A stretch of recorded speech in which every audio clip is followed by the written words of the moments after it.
નમસ્કાર વિદ્યાર્થી મિત્રો, તો આજે આપણે ધોરણ 5માં ગુજરાત સરકાર દ્વારા આપવામાં આવેલી સ્વાધ્યાય પોથી ભાગ 1 એમાં આસપાસ વિષયમાં પાઠ 2 સાપ અને મદારી એ પાઠનું સ્વાધ્યાય પોથીમાં સંપૂર્ણ સોલ્યુશન જોવાનું છે, તો વિડીયો અંત સુધી જોતા રહેજો। તો ચાલો શરૂ કરીએ। પ્રશ્ન નંબર 1, મને ઓળખો।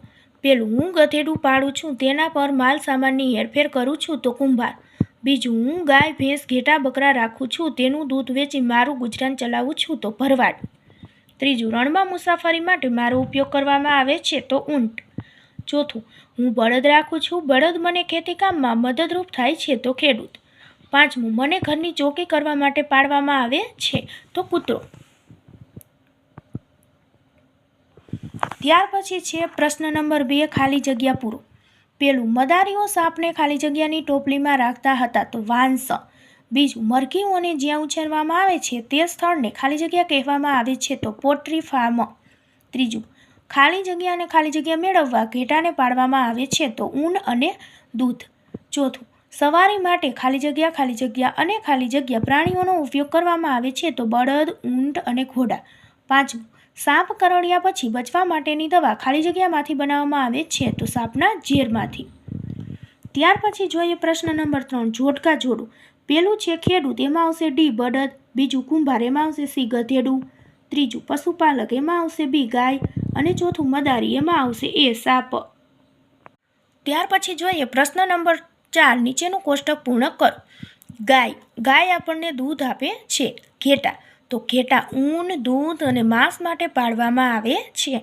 ઊંટ સવારી માટે તથા ભારવાહન માટે ઉપયોગી છે। ઘોડો, તો ઘોડો સવારી અને ભારવાહન માટે ઉપયોગી છે। બળદ ખેતી કામમાં ઉપયોગી છે। છેલ્લું છે હાથી, તો હાથી ભારવાહન માટે ઉપયોગી છે। ત્યાર પછી છે પ્રશ્ન નંબર 5, પ્રશ્નોના જવાબ લખો। પેલું, તમે સાપને જોયો છે? ક્યાં? તેની અંદાજિત લંબાઈ ફૂટમાં લખો। હા, મેં સાપને ખેતરમાં જોયો હતો, તેની અંદાજિત લંબાઈ 3 ફૂટ હતી। બીજું, સાપ ખોરાક કેવી રીતે લે છે? તો સાપ પોતાના ખોરાકને ગળી જાય છે। ત્રીજું, સાપ કરડે છે ત્યારે તેનું ઝેર માણસના શરીરમાં શેના દ્વારા પ્રવેશે છે? તો સાપ કરડે છે ત્યારે તેનું ઝેર માણસના શરીરમાં સાપના દાંત દ્વારા પ્રવેશે છે। ચોથું, સાપને કેટલા દાંત હોય છે? તો સાપને 2 ઝેરી દાંત હોય છે।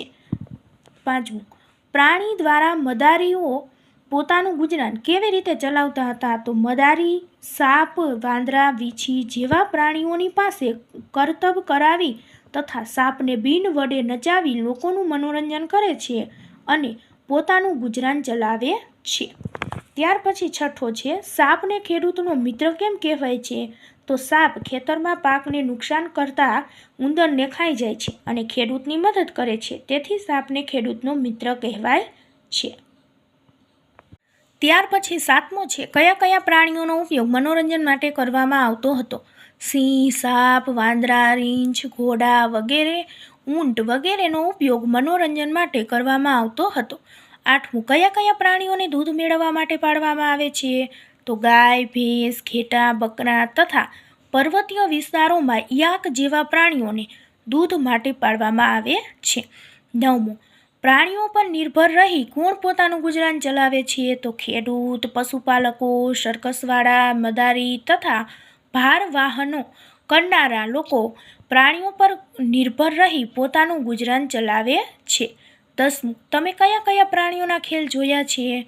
તો મેં સાપ, વાંદરા, રીંછ, ડોલ્ફિન અને શાર્કના ખેલ જોયા છે।